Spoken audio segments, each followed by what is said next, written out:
ఏం చేస్తున్నావు? కాయనా? ఎవరు తెచ్చిరు కాయ? మమ్మా. రోజు తింటావా? ఏమేమి తిన్నావు? సిటీ? ఏమేమి తిన్నావు అంటే? కాయలా? కాయ ఎవరు తెచ్చిరు? మమ్మీ కొనుకొచ్చిందా? బుక్కలు బుక్కలు తింటున్నావు గారా?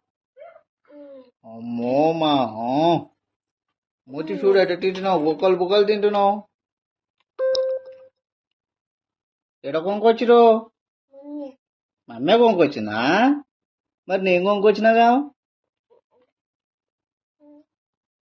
మీ నాన్న ఏడుకోయింది? కలవ పోయిందా? మీ తాత ఏడుకోండు.